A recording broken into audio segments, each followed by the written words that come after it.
What's happening, y'all? What's happening, y'all? It's Minister Terrell.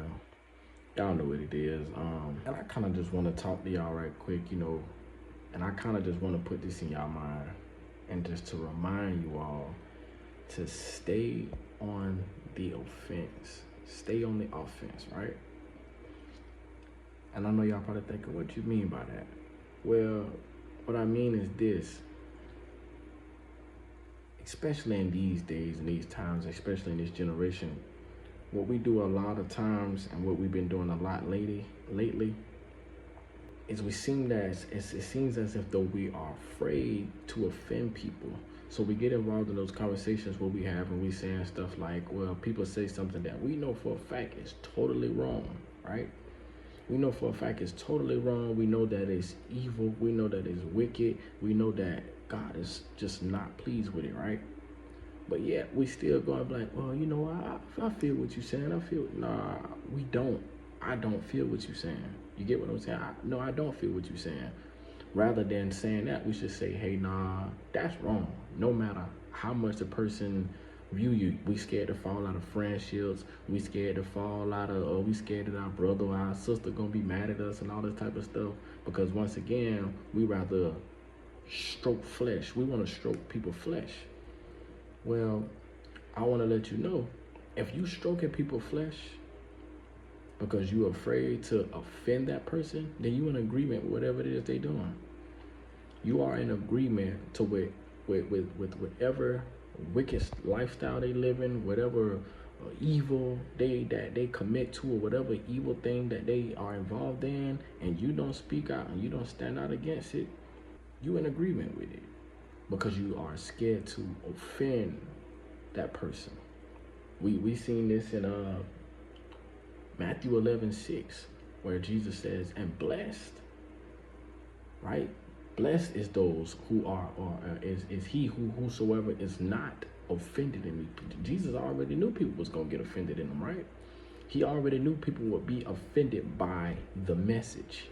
He already knew people that, like, we see this is something that's prophesied, or we see it's prophesied a lot in the Old Testament, but we see like in Isaiah 8:14 where it says, and shall be, and he shall be a sanctuary, but for a stone of stumbling and for a rock of offense. Okay, and so this is that thing where we see that when Jesus came and preached this message, when Jesus came and preached the gospel and gave the gospel, was a lot of people that was offended, especially them Pharisees and them Sadducees, especially them law keepers. Am I saying we are supposed to be against keeping the law? Of course, it's not what I'm saying. But what I'm saying, I'm talking about that gospel. That message where Jesus died on the cross, rose again on the third day with all power in his hand, and is now seated at the right hand side of God. That message where Jesus corrected religiosity and taught you how to form a relationship with him, where he tore the veil in two, right? When he gave up the ghost and said, it is finished. And now you got access to the Father. So we see in Matthew 10:34 where he says, think not that I have come to send peace on earth. I did not come to send peace, but a sword. And Jesus, of course, we know that he's called a Prince of Peace. So he's talking about the message that he brings divides the righteous from the unrighteous, divides that sheep, separates that sheep from the goat, separates the good from evil, right? Separates the people who do good, the people who the upright from the wicked. So what he says, I came not to bring but a sword. What is that sword? Well, we see that same thing in Ephesians 6:17 where it says, and take the helmet of salvation, right? And the sword of the Spirit, which is the word of God. So each and every time you feel as if though, or you put in those predicaments and you having those conversations where you talking to people and just like, oh, well, they say something where you just know it's wrong, yet you start trying to stroke flesh and say, well, I feel what you're saying. Oh, no, bro, you right. You compromising truth for a lie. then you in agreement with them. I don't care what it is.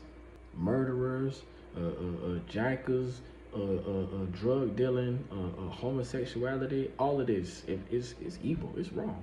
It's wicked. And if you are stroking a person saying like, oh, you gotta just let people be who they want to be, man, that's them. No, it's wrong, bro. And just like in Ezekiel 3:18, where God is telling Ezekiel, he said, I made thee a watchman. And anytime I tell a person to turn away from wicked doing and you don't tell them, you don't warn them, or you don't inform them, then blood is on your hands. Look at your hands. How much blood you got piled up on your hands right now? So we got to be able to lose that fear. Even in verse 36 of Matthew chapter 10, he says that a man's foe shall be they of his own household.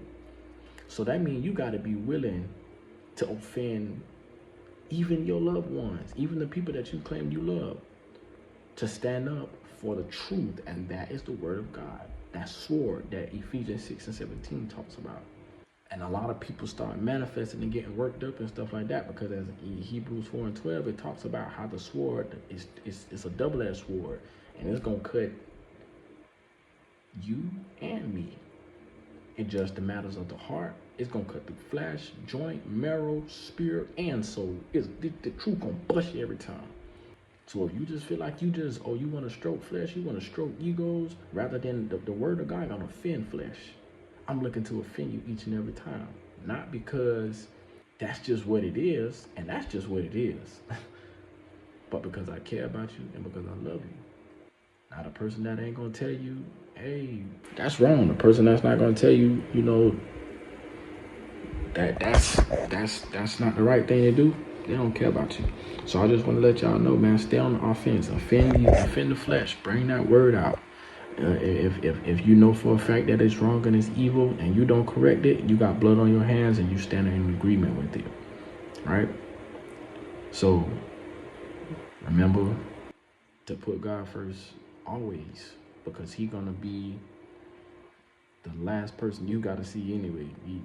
All the friends and the family members and stuff, Jesus said it clearly that those who love their mother and their father, your sister, your brother more than me, is not fit to come after me. They're not fit to follow me. You're not fit to serve me. You're not fit to serve Christ if you love them more than the Creator. Okay? So I love y'all, man. Y'all already know. Stay on the offense, like I said. Do what you got to do. Preach the gospel. Fast, pray, stay in your word.